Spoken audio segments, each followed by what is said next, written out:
Good evening. A warm welcome to you. Thank you for joining us on the news on NTA International. We're live in Abuja. I'm Ruth Aguele. Let's start with the headlines. Edo State Governor and his deputy Philip Shaibu resigned from All Progressives Congress. Ondo State Governor Rotimi Akeredolu visits President Buhari, seeks blessings for second-term bid. Plus, Nigeria loses 27,000 pigs as African swine fever hits 3 states.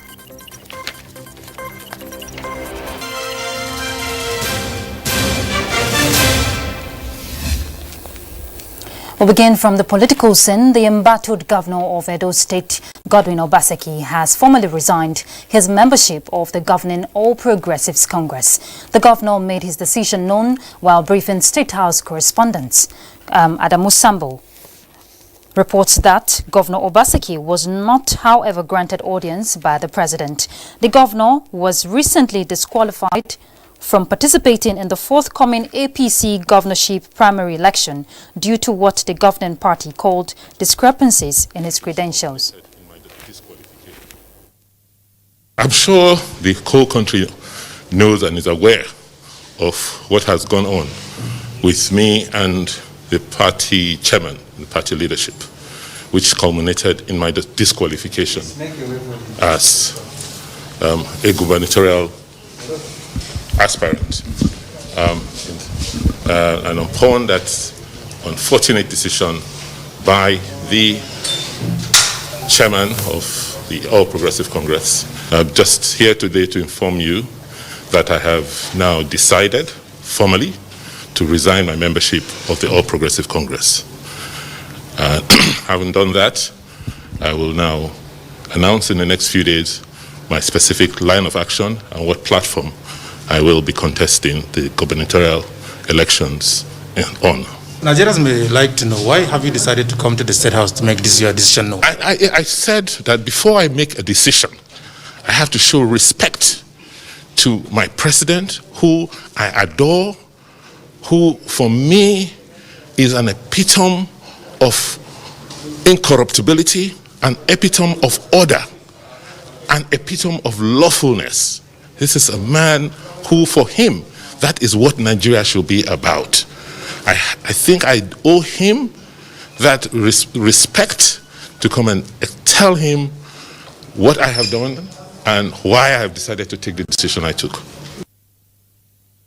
Meanwhile, Edo State Deputy Governor Philip Shaibu has also announced his resignation from APC at the Government House in Benue. And in the meantime, Governor Rotimi Akeredolu of Ondo State is seeking the blessings of President Muhammadu Buhari as he seeks the renewal of his mandate for his second term of office. The governor stated this while briefing newsmen after an audience with the president. State House correspondent Adamu Sambo again has these details. Governor Rotimi Akeredolu was in the State House to formally inform President Muhammadu Buhari of his intention and desire to recontest in the forthcoming Ondo State governorship election. Having obtained the expression of interest and nomination form, I decided to let the president know of the fact that I will be contesting election again, and that I pray God Almighty that I will be successful and that I needed his blessing. The Ondo State Governor told newsmen that his chances of flying the governing party's flag once more and indeed winning the election are very bright. Direct, indirect, Aketi is a goal. We will win. In office for over 3 years, easily for me, I've done reasonable work in Ondo State, and it is there for everybody to see. It's not something that is hidden. We've gone on the issue of infrastructure, gone on our schools, we've gone on the universities, we have gone everywhere. You remember the president visiting Ondo Lean Industrial Hub. That is a monumental achievement, and he has said to me pointedly, you have done very well in Ondo State. That can go for the president supporting you. Ondo State governorship election comes up on the 10th of October this year, while the first-term tenure of office of Governor Akeredolu expires on February 23rd, 2021. From the State House, Adamu Sambu, NTA News. Let's look at education. The Joint Admission and Matriculation Board has pegged minimum national cut-off marks for admissions into universities in Nigeria at 160. Cut-off marks for polytechnics 120, while colleges of education and innovative enterprising institute entry marks is 100. The decision was taken at the 2020 policy meeting on admissions into tertiary institutions in Nigeria in Abuja. Olanka Ojo has that report. In this hall are decision makers in the nation's tertiary institutions, and the decision taken here will determine the fate of more than 1.9 million candidates seeking admission into universities, polytechnics, colleges of education, and innovative enterprising institutes. The lead decision maker at the policy meeting is the Joint Admissions and Matriculation Board, JAMB. JAMB's registrar's remark was eagerly waited for by the heads of institutions and the anxious candidates whose minds were following the virtual meeting, even though they are not physically present. Universities will have minimum score points of UTME as decided by each of the universities. For the polytechnics and the colleges of education, also as decided by each of the institutions, except that no institution will be allowed to admit a candidate for universities if he has scored less than 160. While some tertiary institutions are found wanting in the admission process, another major decision reiterated by the Minister of State for Education is strict adherence to the use of Central Admissions Processing System CAPS during admission. No admission offer should be made to any candidate outside the Central Admission Processing System CAPS. These institutions during admission outside central admission processing systems are endangering our system and confusing our candidates. With the pronouncement of the 2020 UTME cut-off marks, the date for the commencement of admission is to be announced soon. Olanka Ojo, NTA News.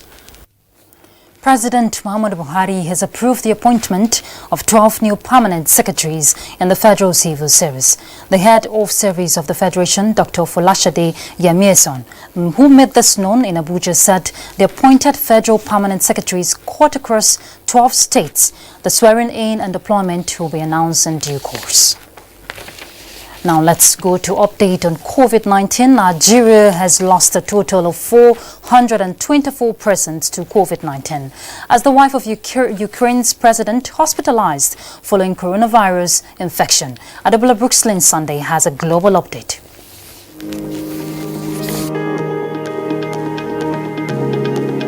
Nigeria now has 10,885 active cases of coronavirus.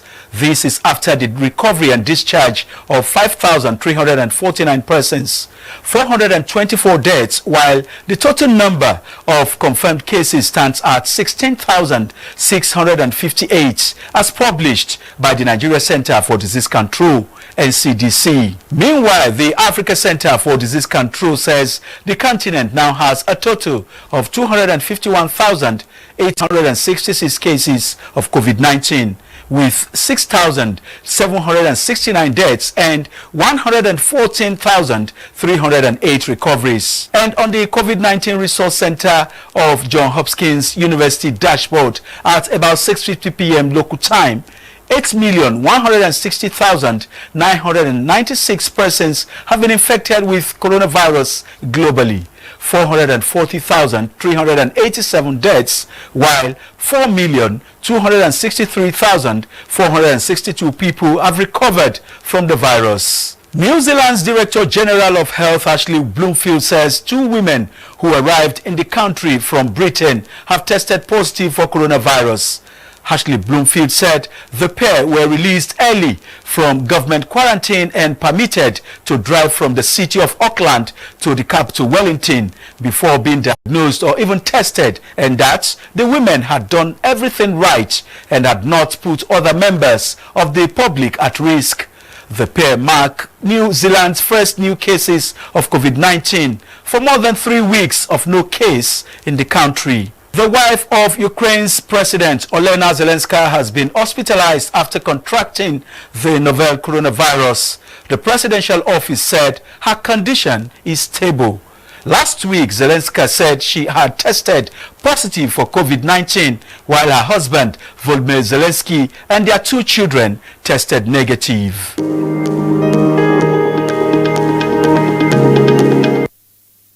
The global updates there, and still more arising from COVID-19. The Lagos state government has suspended planned reopening of churches and mosques indefinitely as a result of the rising cases of COVID-19 in the state. Governor Babajide Sanwo-Olu, at a news briefing on update of COVID-19, assured residents that government will continue to base its decision-making on data modeling to ensure the protection of lives and property.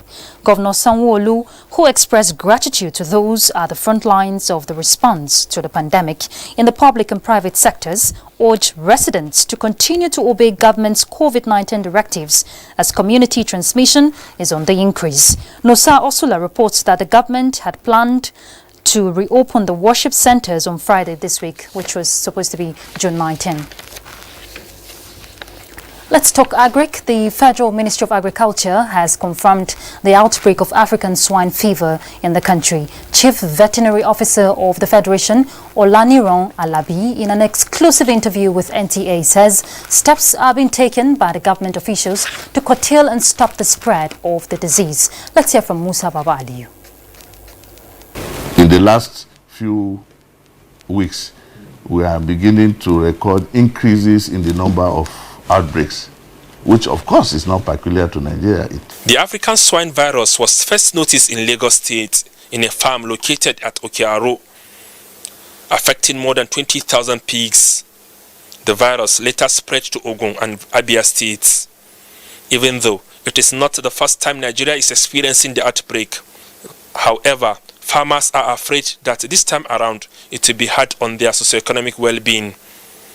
The Chief Veterinary Officer of the Federation says the disease is harmless to humans, but can kill pigs within few days. The disease has no vaccination. There's no vaccine for it.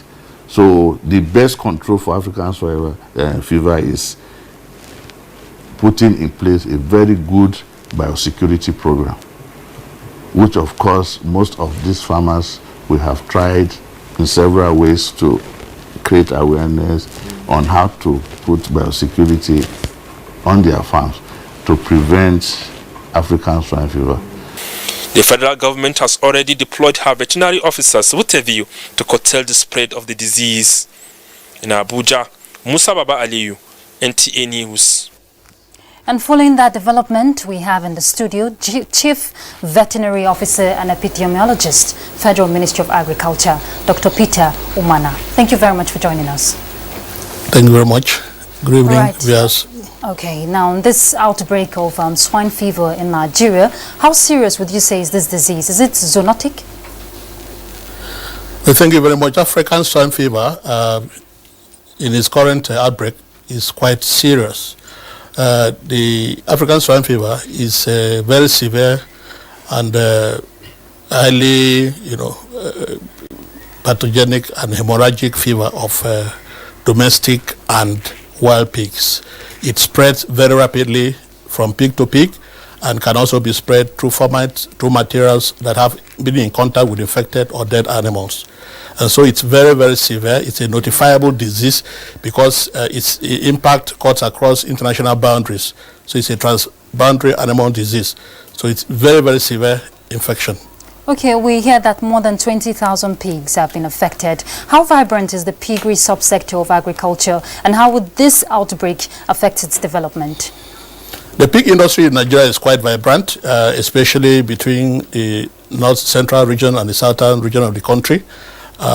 Many people have caught the pork culture, and the consumption has increased tremendously. So also the has grown. To assess the vibrancy, just take a case of the current outbreak in a farm that the Chief Veterinary Officer of Nigeria has already mentioned, the Okeado farm at Lagos. That farm estate has over 2,000 farmers there into primary production.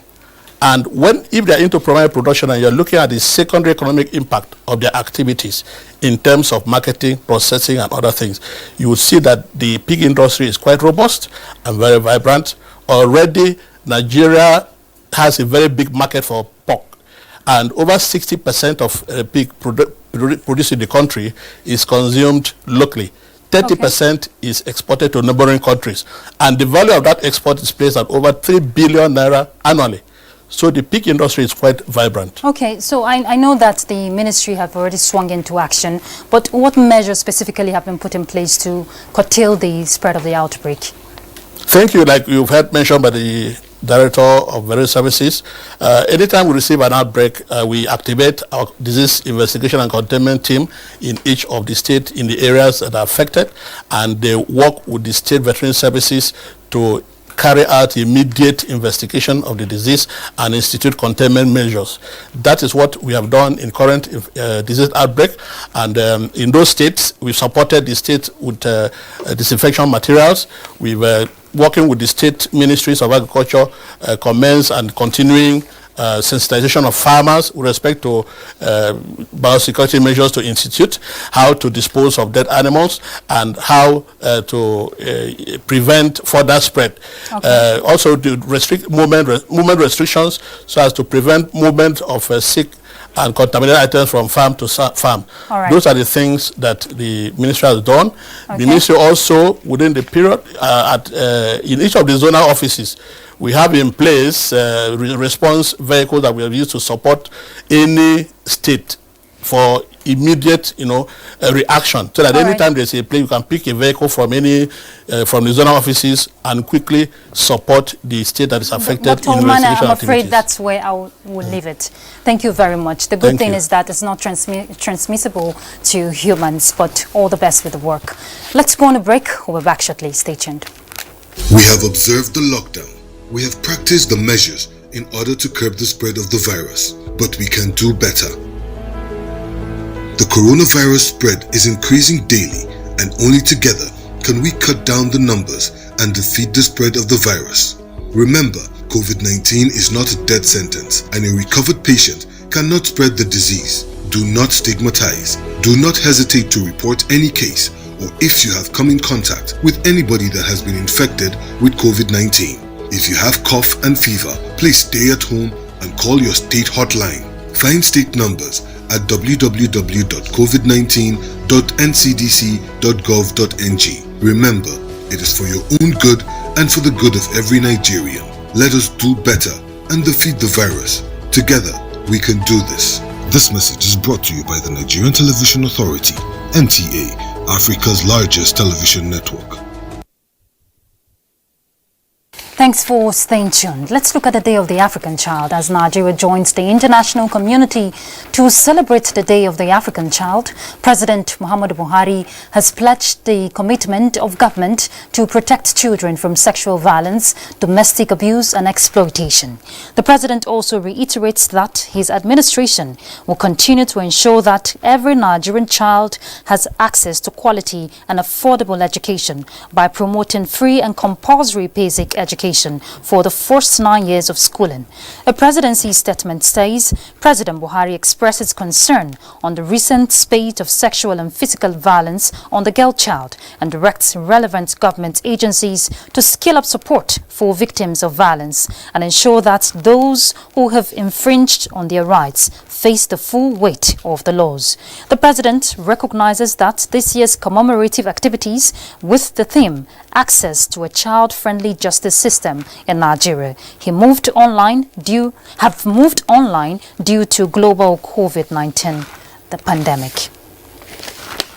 And in the meantime, the First Lady of Nigeria, Aisha Muhammadu Buhari, has identified also with the Nigerian child on the occasion of this year's International Day of the African Child, urging them to adhere to the protocol of COVID-19 of stay-at-home order and dedicate their time in reading educative and informative literature.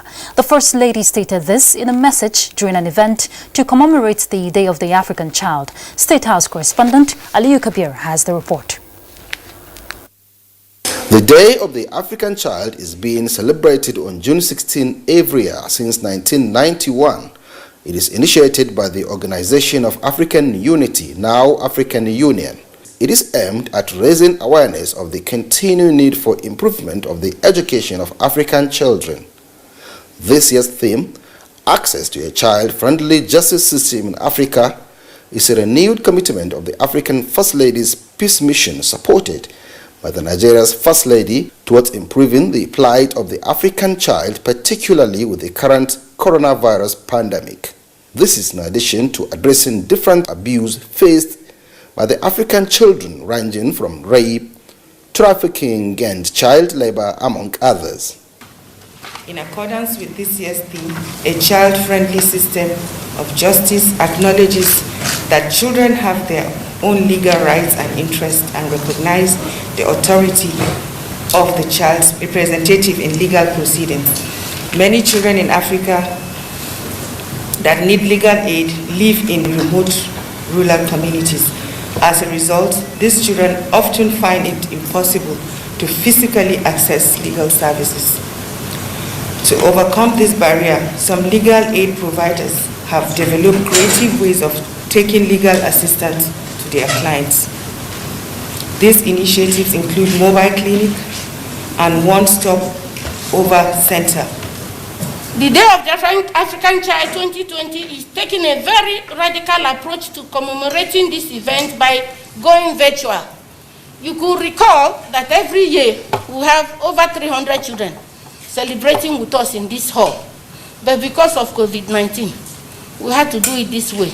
While calling on children to speak out against any inappropriate behavior towards them, the First Lady employed relevant authorities across Africa to provide friendly services to children, such as free 24-hour helplines, child-friendly complaint services, as well as child offenders court and free legal advice for juveniles, among others. In Abuja, Aliu Kabir, NTA News. And to speak further on the African Day of the African Child, joining us in the studio is the Deputy Director of Child Development, Federal Ministry of Women Affairs, Ali Andrew Madugu. Thank you very much for joining us. Thank you for having me. All right. Now, the theme for this year's celebration states access to a child-friendly justice system. Now, how would you relate this with the increase in